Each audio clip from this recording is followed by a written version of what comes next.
But yeah, we are rolling, dude. Yeah, dude, I appreciate you coming on, dude. Like I said, you've been super duper busy over like the last what 9 to 12 months. It seems like. I feel like since pretty much since like the chasing safety 20 stuff started like last year, Yeah, I feel like it's been nonstop because we started writing a new Under Oath record, and we were going to hold that until after the Chasing Safety tour, but we weren't allowed to, so we started releasing songs while doing a 20th anniversary tour, while I was also yeah, releasing stuff for the Slow Tide stuff at the same time. Everything just was like all at once. Um, and then it's been nonstop, and we got, new Under Oath record out, my first solo record out, touring on both. Me and my fiance moved. Our wedding is in 4 weeks. yeah, man. We're doing so much. And then right after that, the leg 2 of the Papa Roach tour with Under Oath starts. So yeah, it's fun. Yeah, I mean, because yeah, you've done, like I said, the 20th year tour, the Emos.Dead cruise, which Yeah, we always is a did good that. time. Yeah, we did that under a fake name this last Locus time. Ultra. Yeah, which was probably the most exciting thing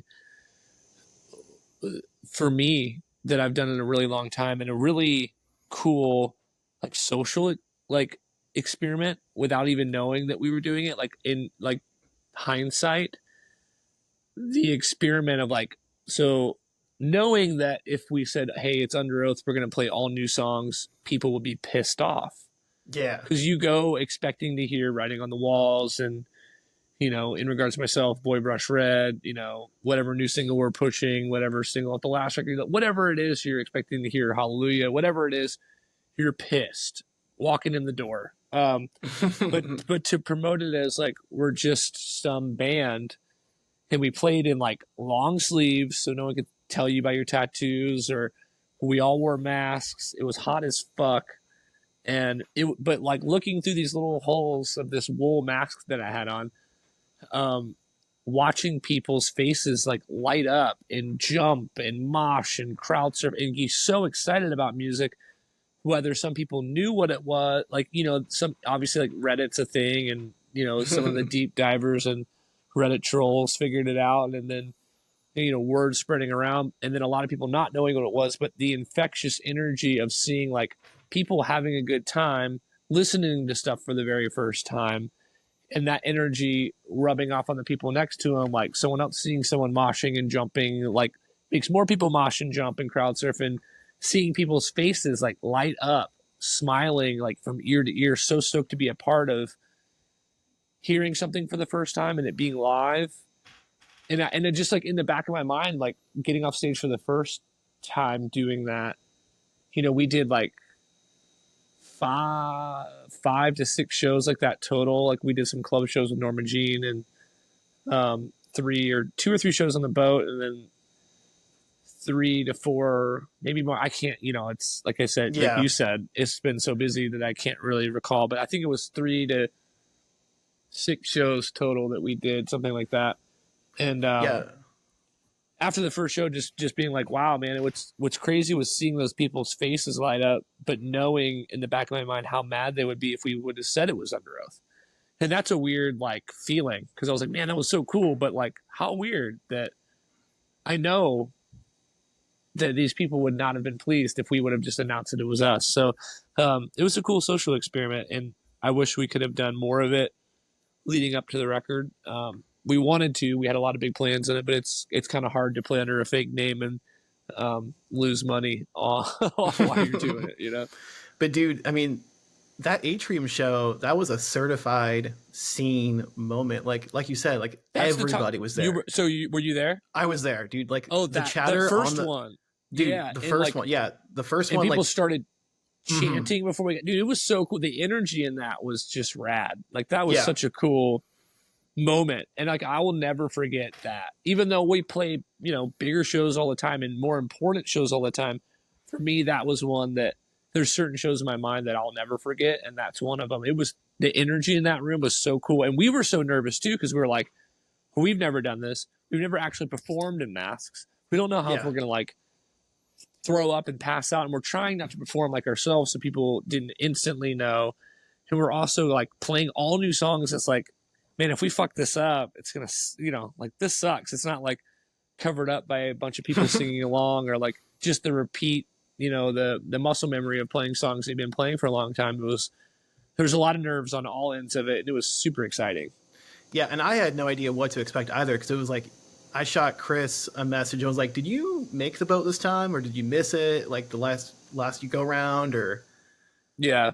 Yeah, but no, dude, I love it, man. And then I'm wondering, because you guys are running it back this year as Underoath, like, is there a chance maybe we can talk to Gavin about getting a couple songs of Slow Tide? Like maybe, Dude, I would love to. I offered, the year before when Underoath wasn't supposed to do it. So the first year we were announced as a headliner, we were supposed to do it. The second year that Chris didn't make it, we were not supposed to be on that, but me and Aaron were booked solo to yeah, play acoustic. I was going to do an acoustic set, which once some band dropped off and Matt hit me and was like, "Hey, would Underoath be down?" And we were down, so we were kind of like a last minute idea. That was never supposed to be the case, but I was already going to be there anyway. yeah, And that year I had suggested to him, I was like, "Hey, I could do a Slow Tide like kind of debut on the boat," and they just didn't have room for me to like bring the band members that I would need at that like price point of not really adding a whole lot of value. no, I get that. But yeah, I mean, I'm always open to it. It's just it's a matter of space on the ship, I guess. Could you even rock it like how people will like go to club shows or clubs at like after hours and just do a couple songs and then leave, like DJ style? Like with a laptop, you mean, and like Yeah, a kind of guitar? like you I kind just of. would feel so dumb. So I played Slow Tide did a tour, and we just did a one off in New York, and we did a one off in Nashville last year. Um, and I just like I want it to be more as real as possible. Yeah. Like it's definitely like a fun thing. Like I'm playing guitar on like 90% of the show, Hmm. and like you know where Underoath is like a machine and it's very calculated, even though the shows are madness and what happens on stage is just mayhem. But like as far as, we use, neural DSP, like we use the, all the digital everything, like which is needed in a band like that. But for Slow Tide, I want to get it to the point where it's more along the radio headlines of like people are turning pedals and there's so many instruments on stage. It's more like watching people play and less watching people perform, if that Yeah. makes any sense. Yeah, that makes Because sense. I feel like Underoath is such a performance. It's very over the top. And I'm having trouble, not trouble, but I'm trying to dial back what Slow Tide, like some of the Underoath comes out of me where I'm like, like moving around and like, I want it to be more like, you know, rolling out a keyboard for this part and playing and singing and on the parts where the pedals are turning, like actually getting on the floor and doing it and like less programmed and more real. Um, so the idea of doing it like a Post Malone set where I would like roll up Yeah. and, you know, I don't think I'd feel comfortable doing that. I would feel kind of cheesy. And I love like it needs live drums, even though on the record it's pretty like lo-fi y, but like I need that like live drummer and that feel of a rock band. I think as I started to play these songs, it got a little more rock and roll, but not in the way of like hard rock, but more in the way of like Brit rock, a little more grit. And I think that's helping me kind of shape the album too as I'm starting to write that. Yeah, Because definitely. album one was such a nightmare because it was just an idea I had, a passion project of like, I write a lot for other people. I write in the space with a lot of, I've done it on and off since like 2014 or 15, like just getting in Hmm. rooms with people and making songs. And it was an idea I had during COVID where I was like, well, why don't I make something for myself? That's just, Hmm. like, for example, at the same time, my favorite bands were like Botch and Isis and Converge, Dillinger Escape Plan, like under the Running Board era. Like I had my first tattoo at 18 was a Radiohead tattoo. Like Hmm. there's these two different polar opposite sides of me from like the indie, more Brit rock, more synthy heavy stuff, all the way to like super heavy like rock stuff. always written in both sides. It's just the world really knows me for the heavy stuff because that was one of the bands that stuck. I've been in tons of different bands and growing up and different genres and, you know, written in different lanes. So like I made the Slow Tide thing. I was like, I just want it to be something so polar opposite of both Sleepwave and Under Oath, just for me, you know. Yeah. And then when it started to get a little bit of attention, I like signed a bad deal, and that really hindered the process of songs coming out when they're supposed to come out. Like it was such a painful process and such an unfortunate process. I was like, man, like I kind of felt like I was held hostage for a couple of years as opposed to just releasing songs and letting people hear them. It was kind of like gate kept by a person or people, and The it just powers like, that be. yeah, the powers that be. And I really want to do the second record differently, and also playing it live has helped me like Hmm. okay, I like this, I don't like this. You know, it's really helped me like cool. Hopefully, this is one of those records that people discover after the second one. You know, that Yeah. happens a lot of times because no one really got a chance to really jump on board with the first record. It's so undiscovered still, which is exciting in its own regard, but if it doesn't get discovered until the second record with a proper team gets behind it, that's also okay. I'm Yeah. doing I it mean, because I enjoy it, you know, and I want people to hear it. It just yeah. hasn't been heard, you know. And for me, like, I mean, as long as you like it, that's all that matters. Like, if you're the Exactly, only person that likes it, that's all that matters. exactly. I'm not worried about people liking it or not. I don't give Yeah. one But you shit get, about that. but you I get it. Yeah, I'm like, it's unfortunate that people don't even get a chance to make that decision because of Hmm. the way that Spotify works and the way that Instagram works, and you know, this a band post the algorithm era of Spotify getting heard without being big already is very tough. You Hmm. know, like your songs aren't, you know, it's a weird game to play, and I don't really ever play the game. I never have, you know, social media and all. I've never done it. And I love that So about you. yeah, it hurt. It bites me in the ass though. But I think I'm gonna just keep making songs and progressing the sound more and more as I've kind of figure out what Slow Tide is, you know, Hmm. to me, and in my lane of like I really wanted to make it opposite from Under Oath, and that was kind of like, what do I want to hear in my car when I don't want to hear heavy music? Let's make Hmm. that. And I made that. And my old manager said to me at one point, you know, think about the lyrics the same way you think about the music is opposite. So I really like went out of my way to like lyrically write differently than Under Oath for the most part, even though there's songs like Battlefield and Too Much Weight that kind of fall similar into what you normally hear from me lyrically. Yeah. That I don't think I'll really abide by any rules making this second record. I'm like, Hmm. there should be no rules. Like if it gets a little wild and loud, sure. If it gets way more experimental and psychedelic, sure. If it gets darker and more sad, sure. Like I Hmm. don't think I have as much to prove to myself. Like I made every song, I wrote every song, I played every instrument. I was very like, I want to do this for me. And I think this time around is like, I'm going to collaborate more and be more open to like whatever, you know, like Hmm. if I love it and it sounds cool, like, and it fits the vibe, then it's going to go on the record and be less, you know, I don't think I have anything to prove other than I just want to make more rad shit that I want to hear, you know, Absolutely. make my brain happy and less try to prove something to myself. And I think Under Oath went through the same thing at that one point when we were making Voyeurist. We wanted to make that record ourselves, like no Hmm. producer. We cut, engineered, wrote everything. You know, like it was very like we almost had something to prove to ourselves. And at that time, I think you know I was kind of toying around with these ideas even at that time. You know, like starting with like the writing process of the Slow Tide stuff, of like it kind of started back then for me. So I Hmm. think I was in that same mind frame of like I want to do this all myself for myself. Um, so yeah, I think this time around I'm going to be just get weirder with it. You know, I think which is what I've always done, and I Yeah, of kind of course. tried to steer away from it a little bit on the first album. But now that Oh. I had a timer go off there, now that I got that underneath my belt, um, I'm good. Yeah, I just want to keep creating.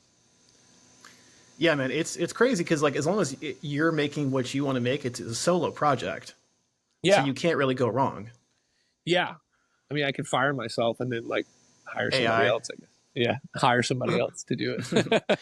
But dude, I mean, you've been letting these songs cook since like what you said 2019, more or No, less. I Like, mean, I think 20 like COVID times 2021 probably I started really diving into these songs. yeah, So 2021 I started probably writing on it and working on it. Um, I'm about to get my hands dirty again and really start diving into this what's to follow. Even though this album just came out, it had so many like hiccups uh, on things that, like you said, the powers that be, like shit that was out of my control. So I think that was yeah. cool because I am busy. Underoath is always going to be my main, you know, gig and in my, you know, that's what I do. But I think I want to pour equal attention into this project and not make it a project, make it just like a band. Like I really like the feeling of it on stage more so than um, on record right now. So that leads me to believe I need to lean a little bit more into some of the guitar sounds on the next record and get a little grittier with it maybe. But I think playing, live has really helped me figure out where to go with it.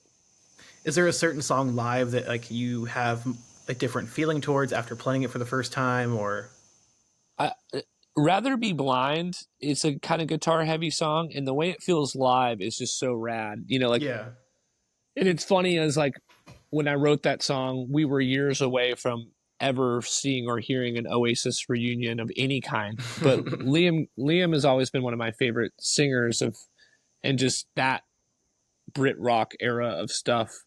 You know, Blasphemy to some, maybe not.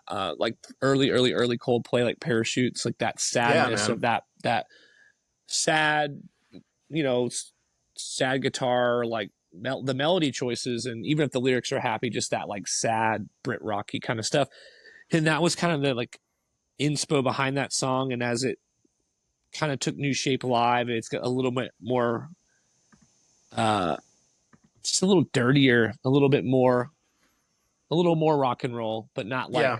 not like active rock, like a little bit more indie rock to it. And it just feels good live. It's one of my favorite ones to play, even though it's got that slow kind of 3-4 verse to it. But there's something about that I love and always have. Um, and then yeah, just messing around with Battlefield and stuff that's like way more experimental, like doing that and like fucking around with like how I would just like go off on a tangent on that live, like that how that outro is just kind of like way out of left field, and just like elaborating on that live and just like where do we go, like how do we take that from where it is on the record and just keep going with it, makes me believe that I'm just gonna like really lean into those ideas on the next record. Yeah, do you still want the second record to be kind of like a 9 p.m. in a summer night kind of feel, like driving down Yeah, the? Yeah, yeah, yeah, I think the synthier stuff will get synthier, and the gritness of the rock will get a little bit more rock and roll, but in the rock and roll way I mean like the Benz era of Radiohead, yeah, and then like the synthier stuff gets a little bit more synthy and psychedelic, and um, but very like cruising in your car in the yeah. summer with your windows down. It's like always been the vibe of that. It feels very more like autobiographical, like where a song like oh my god, Blood Hungry. Yeah.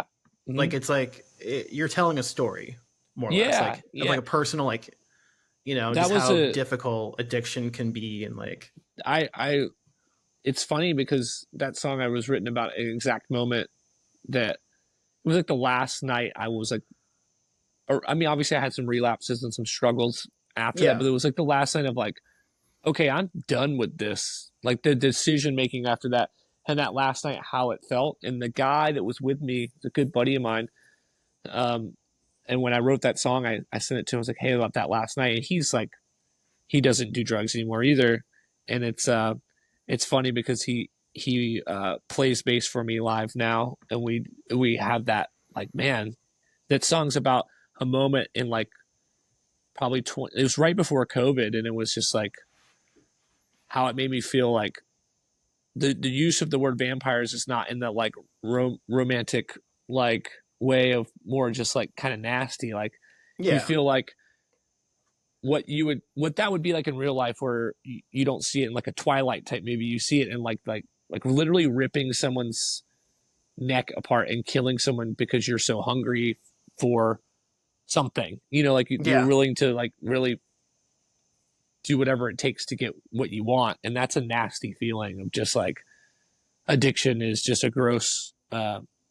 It's just gross, and I think that song covers it in like a really clever way of like being a describing where I was. I was living in Brooklyn at the time still, and it was just like honestly that actually happened. Like we were sitting at a bar and it was happy hour, and we decided like, oh, let's get some drugs. And the guy that's good is all the way on the other side of town, and my phone dies, and we had to get on the train and had to use my buddy's phone and like wrote down numbers on pieces of paper just to get what we were going for. And it was just a terrible waking up the next day just being like, oh, that's I don't ever want to do that again, you know?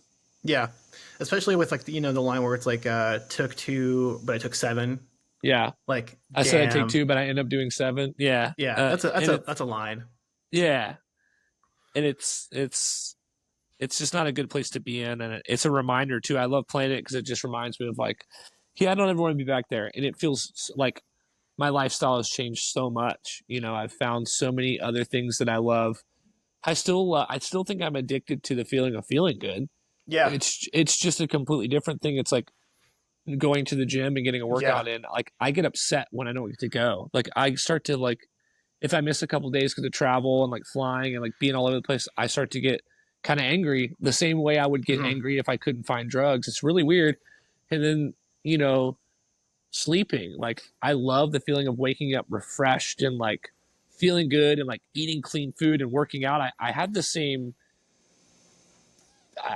I'm still chasing that same high. It's just it's feeling good in a different way. Like, and the sad thing about drugs is it's a quick that feeling of that quick high and that how amazing you feel.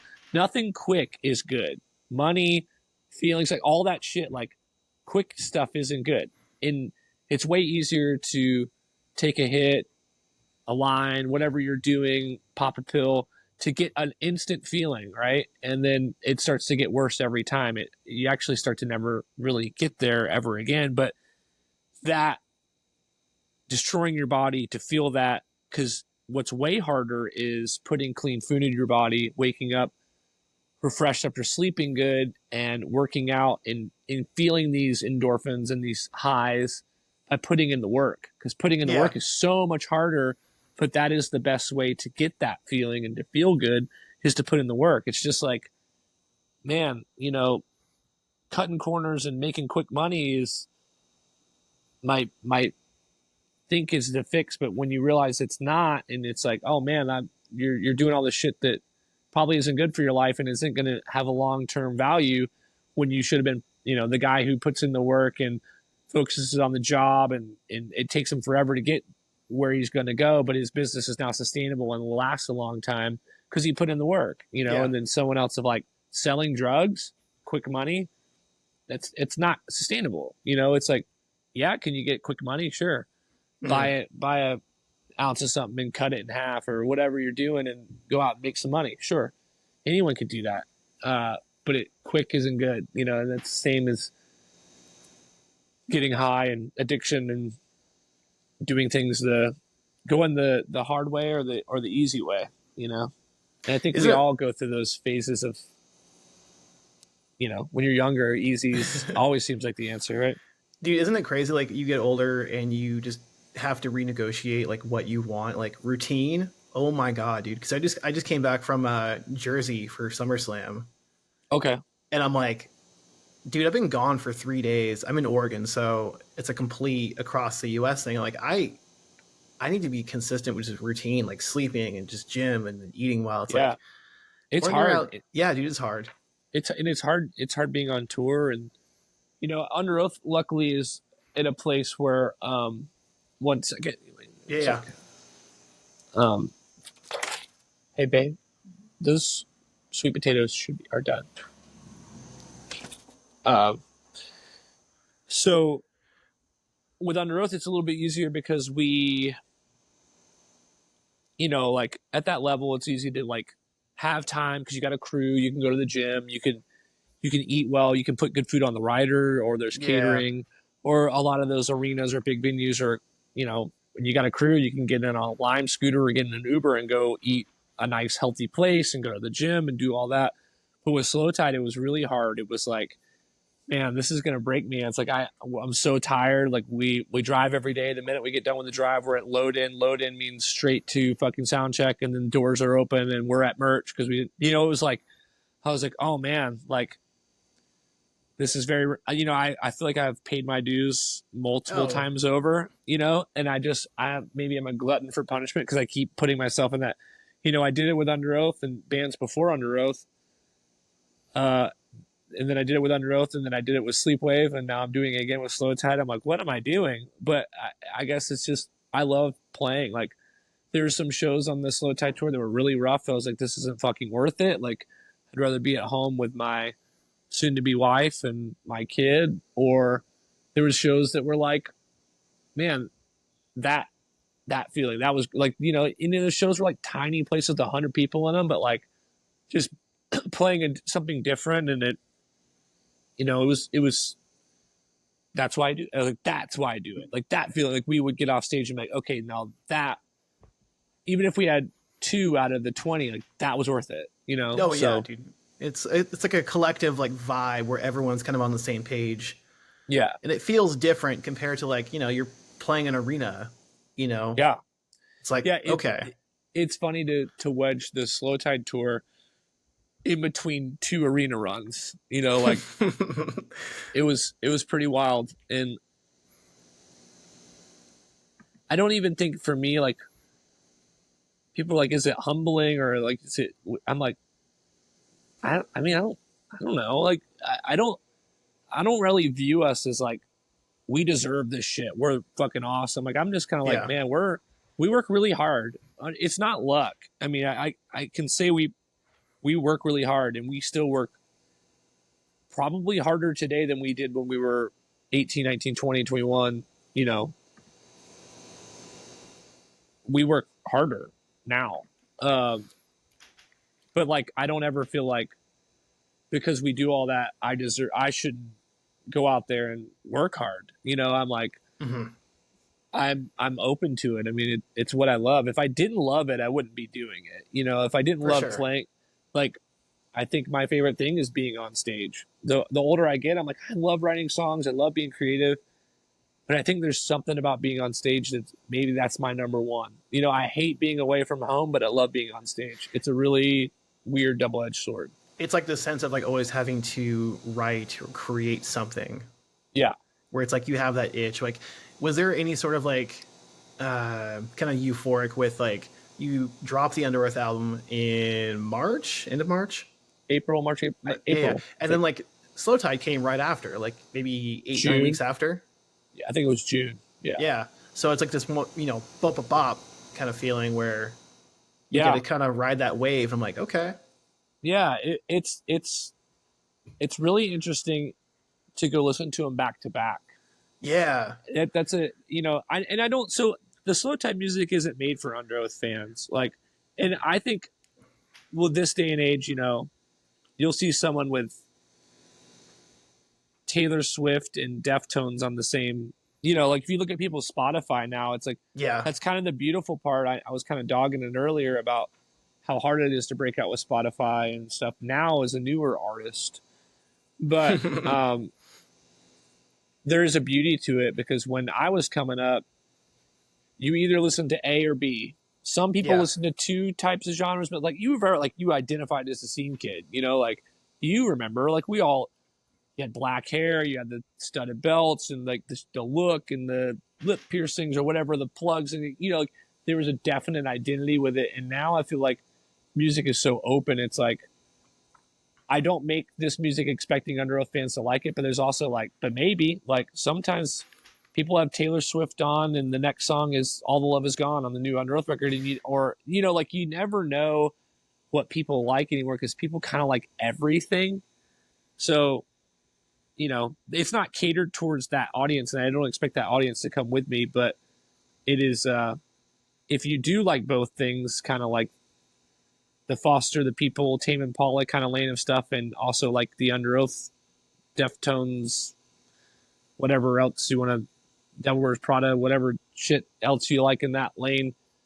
It's an interesting thing to put the records on back to back because it's a cool little ride to take. Yeah, I feel like every Underoath fan should give this record a spin because I feel like, yeah, there's a lot to like about it. Like, there's a different side of the coin to who you are as a musician, as a person. Like, there's a lot Yeah, of heavy moments on it there lyrically. is, and there's a lot of lighthearted moments on it, and Mm-hmm. it was on purpose, Yeah, like, and I think I wasn't trying to write lyrically cryptic. A lot of Underoath's lyrics, especially when on some of the older records, were very cryptic, and a lot of that was because we were uncomfortable being honest. A lot of it was being uncomfortable in your own skin. A lot of it was just trying to be poetic. yeah, And in many ways, and the Slow Tide record was not written to be that way, um, on purpose. yeah, Just to like, oh, is that considered a bad lyric? Maybe to you, but it was written intentionally to be a lot more easy to understand and digest what I'm saying. yeah. Of And course. because I have a different lane where I can be as cryptic as I want to be, and that's Under Oath. Yeah, and I mean, it's heavy in a different way. Where, like, I would say, the new Underoath album, it's like vicious, like, and it hits you like a train. Where, this album, it's heavy, where it can be like, oh, like an elephant is sitting on me, and you have that like Yeah, emotional weight to it. So it's more subtle. yeah. There's some dark. I mean, Yeah, too much weight is it's real, and it's sad. yeah, Same thing with Battlefield, and you know, um, but I don't know. There's some heaviness to it in a different way, and it's like I've always been drawn to that of like kind of like how we mentioned or I mentioned like the Parachutes album by Coldplay, like some of that stuff being so fucking sad sounding, and he's talking about love, and you're like, that is so interesting to me. yeah, Like painting the dark, like the melody choices. I'm just like, ugh, cuts like with Radiohead was and is still one of my favorite bands of all time. It's got that same ugh. The melodies it's like hurts my soul, but also so are the lyrics. They hmm go hand in hand. But to hear someone be positive in a way of that dark, depressing sound is a real intriguing thing to my brain. You know, so I try to do a little bit of both of that. Like, um, it always seemed easier. It's got that song where it's like it's a real playful, like kind of 80s-y, like you want to jump up and down in a live show, feel good, kind of foster the people feel to it, but like it's like a mental health song about like yeah, never checking in on yourself and being like inwardly not okay, you know. yeah. And I think that's a fun thing for me to experiment with when I was writing this record. I think it was something like Neck High, which is my favorite off the record, I where it's love like that sense of optimism, and it's like, yeah. when things are like, at your neck, you're gonna get through it. Yeah, that song is still one of my favorites. We close with that song live, and Hmm. I expand the outro after that vocal moment, like, and we go on for like another minute and a half of like noisy guitar, and it gets louder. It's probably the loudest moment of the whole set. Like we end on this really high note, and it's one of my favorites to play. Yeah, So yeah, I mean, and you wrote with Jason Seguido of Sir Sly on a few of these yeah, songs, and then Micah Male from There for yeah, Tomorrow, yeah. which that's, Micah oh my god, dude, produced the Micah's huge. Yeah, he produced the record. He's a good friend of mine. So I wrote all these songs by myself and recorded them all by myself in my house.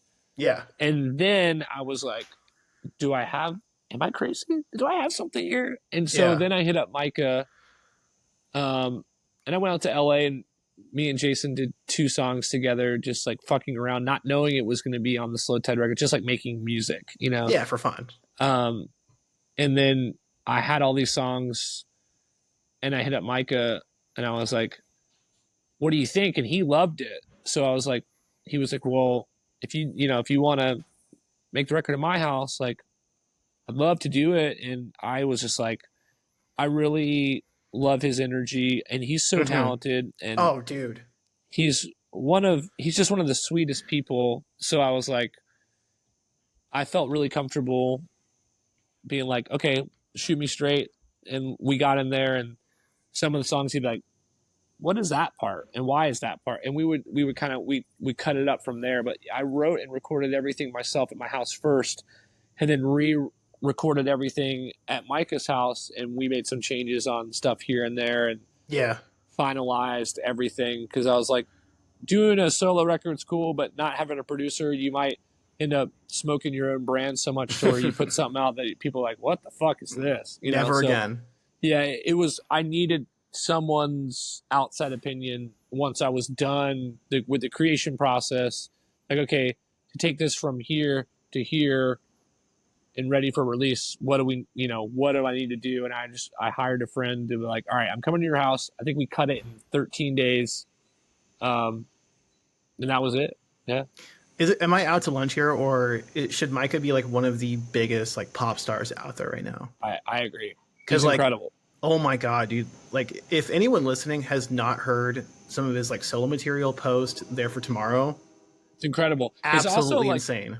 It's also like, I don't know if you've ever heard the Night Game. Oh, dude, yeah, Martin from Boys Like Girls. I I never was a fan of Boys Like Girls, and I met him after, like, I guess they broke up for a while, and I heard the Night Game. And I was like, oh my god, this is so sick. This is exactly what he should be doing, and yeah, I loved it. And then the new Boys Like Girls record kind of sounds like a heavier version of the Night Game, but which is great. It's a great yeah, record. yeah. Um, and I can't believe the Night Game isn't fucking as big as the 1975 either. I'm like, what? It's so good. It's crazy. And Martin's like a certified like rock star. Yeah, he He is. just has like that aura around him where he's like, yeah. Yeah, yeah. When they're going out on tour with Jonas Brothers this fall. Oh wow. And my wife's like, babe, can we go? I'm like, yeah, we can. Sure. Go. Cruise band. That'll be great. Cruise band. Yeah, I mean, it's funny how like bands like that will draw people into the scene, and it's cool because I feel like what you're doing with your solo material. It's like people who may not vibe with like how intense Underoath is can like Right. like they get you, like they can understand who you are like Yeah, as a person. it's a fun. Like I said, it was just for me, and now I want it to be for others too. So I'm gonna keep doing it and keep making music, and hopefully one day enough people will hear it that the algorithm gods will play me a favor and let the songs be heard. But Yeah, for now, I'm just gonna keep on keeping on with it and see where it goes. And luckily, I don't have to like ever stop it, because it's not like I need this to work or I'm gonna have to quit and go get a job. Like Underoath is fine and dandy and healthy and moving well, and things are going well to where when I do music for music's sake, not that that's not what we do with Underoath, but Underoath has got a cult following to where we can make a living doing that. It allows me to make other music to where if it doesn't catch on or not, if it catches on or not, it doesn't really matter, because I can do it for me. And but it's the more shows we played, like we just played in New York again, like we played in the Northeast a couple times on that tour, and then we saw people coming back, and then we just played New York again, and there was like 20 people on the front row singing every word. So it's like, it is, the people that are hearing it are loving it, and it is catching a little bit of momentum, which is exciting to see. And we'll just have to see where it goes. yeah. I mean, and then I think you wrote with Matt Squire on a song, "Rather Be Blind." Yeah, I don't think if that was the one or not. I don't remember. We did that over the internet, because I love Matt. Matt worked on Erase Me, Mm-hmm. and we worked on a few ideas together over the internet. He helped me during COVID get a lot of work for other artists, and we were just kind of like tag teaming a bunch of things. So I think one of the songs, he got me a song for an EDM artist, and the hook I wrote was so good. I was like, oh, I'm delete keeping that for myself. And he was a part of that. Yeah. Yeah, I mean, yeah. Was there anyone else that you had wrote with or collaborated with during the last like couple years that maybe just didn't work out for this record, or just didn't feel right completely, or? No, I mean, there's a lot of songs that didn't make the cut, but I mean, I feel like every person I work with, I enjoy, and you can always learn something if you got an open mind. No matter how long you've been doing it, if you get in a room with an older dude or you get in a room with a younger kid, you can always learn something if you're not too proud to learn. You know, you just open your mind Yeah, and like, even if it's different, like I like to see how people get to the finish line because everyone does it differently, including myself. Like, so I like to see how other people get from point A to point B because it's always another tool to put in your belt if you've got an open mind. So yeah. I know you don't do the social media game too much, but like, do you think maybe having some like kind of behind the scenes videos of like how certain songs came together? Because there's a lot of layers behind these songs on the record where yeah, I might want to like check that out and see how it is. And yeah, I think the next time around, hopefully, I'll have a budget to have someone shooting a lot more content and being able to talk about it a lot more. That's kind of been the main problem with the project is just not enough to promote, not enough content or whatever they need these days. I'm like, I'm just not. I mean, I literally play every instrument and like have two bands and a home life. I'm like, I don't have time to come up with content ideas and like think about what to or like what to make. I'm like, but if you hire someone to shoot me on camera and ask me questions, I'm gladly be there. I just Slow Tie doesn't have that in the budget right now.